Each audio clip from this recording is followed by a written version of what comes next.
Get 3 months of local news for just 99 cents a month. You'll get unlimited access to the news you need to stay engaged and connected to your community. Visit duluthnewstribune.com/subscribe now to get 3 months of local news for only 99 cents a month. Hello, Northlanders. It's Friday, May 12th. I'm Dan Williamson with your Duluth News Tribune Minutes, presented by Minnesota Power Employees Credit Union. The average MPECU member saves over $785 a year in better rates and lower fees. And with MPECU, every ATM is your ATM. With their free checking program, you get ATM fee reimbursements at any ATM anywhere in the U.S. Check out Minnesota Power Employees Credit Union's services online at mpecu.com or visit their offices in downtown Duluth, Arrowhead Road, or Miller Trunk Highway. It's Friday and the weekend is upon us. If you're looking for some ideas for fun things to do, here's Duluth News Tribune arts and entertainment reporter Jay Gabler with some options. There aren't any best bets this week, not because there isn't anything happening in town. That's never a problem, but we wanted to leave room in the paper this week from the Duluth Homegrown Music Festival that wrapped up last weekend. An epic 8 days of music, and our photographers were there to capture a lot of it. I can't say all of it because we're talking about over 150 bands, but a lot of it. So check out our Duluth Homegrown coverage in the Duluth News Tribune and start getting ready for next year. So even though there aren't any best bets I can direct you to on our website right now, I will share a few hot tips with you regarding things going on this weekend just for you DNT Minute podcast listeners.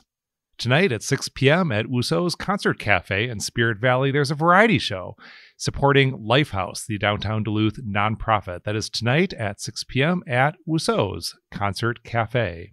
At the St. Louis County Depot tomorrow, Saturday, from 10 a.m. to 2 p.m., there's a STEAM festival. No, we're not talking about the locomotives in the Lake Superior Railroad Museum, although those are always worth checking out.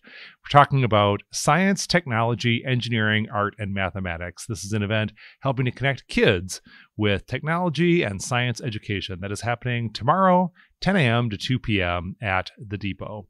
And then there are Mother's Day events happening throughout Duluth. I'm sure everybody has their favorite venue to celebrate with mom or daughter or just someone special in your life, wherever that might be. But opportunities include a Mother's Day tea at the Merriweather Inn tomorrow, Saturday.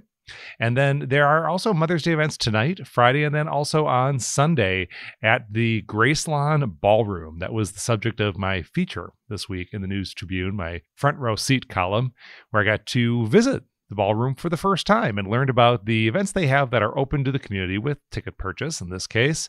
So you can learn more about that at the Graceland Ballroom website. I'll be back next week with some more best bets for everybody looking for something fun to do in the Twin Ports. Until then, I'm Jay Gabler, Arts and Entertainment Reporter, Duluth News Tribune. Now here's a look at today's headlines. Police are searching for a missing woman who was last seen Monday in downtown Duluth. Sage Ross, age 30, was last seen Monday night at the Fond du Lac Casino accompanied by a few other people. Since Monday night, Ross has been unresponsive to phone calls and other attempts to reach her, and she has not been active on Facebook, said her aunt, Hannah Tibbetts. Tibbetts said she is worried that someone may have hurt her niece, intentionally or otherwise. She said Ross is about 5'2" or 5'3" and weighs about 160 pounds. She has a feather tattoo on her face. Ross and Tibbetts are enrolled members of the Fond du Lac Band of Lake Superior, Chippewa. Tibbetts noted that last week was the National Week of Action for Missing and Murdered Indigenous Women.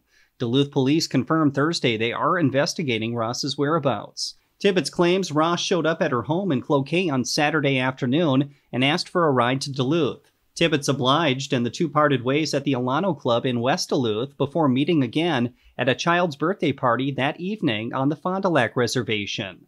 That was the last time Tibbetts saw Ross. A close family friend that works at Fond du Lac Casino claimed he saw Ross there Monday night. She was accompanied by 3 or 4 other people that the friend didn't recognize as regulars, he said. The friend said Ross was wearing a maroon or dark red jacket or hooded sweatshirt. After combing area jail rosters and checking hospitals, Tibbetts contacted the Fond du Lac Police Department on Wednesday night and then Duluth Police. The Duluth Visitor Center will have a new home at Grandma's Saloon and Grill in Canal Park beginning Memorial Day weekends. The announcement was made during a press event Thursday in recognition of National Travel and Tourism Week. Merging the Duluth Visitor Center with the high-volume restaurant will provide synergy and benefits for everyone involved, according to Brian Doherty, president at Grandma's Restaurants. In addition to the shops, restaurants, and bars in Canal Park, the Visitor Center is situated near the Lake Walk, aerial lift bridge, and Lake Superior. The Visitor Center, currently closed, was previously located at 345 South Lake Avenue next to the flagship clothing store. Visit Duluth has signed a one-year lease for its new space at Grandma's, according to their president. The center will include a desk, seating, and brochure rack. The Duluth Visitor Center will be staffed by Visit Duluth as part of its contract and partnership with the city. There is free parking shared with Grandma's for visitors while they are at the center. Now here's a look at your forecast, brought to you by the Superior Telegrams podcast, Archive Dive. The Duluth Harbor area will be much cooler today as the wind shifts around to the east at about 10 to 20. Clouds, a few scattered light showers, temperature only reaching near 60 degrees. For tonight, showers ending, overnight low around the upper 40s.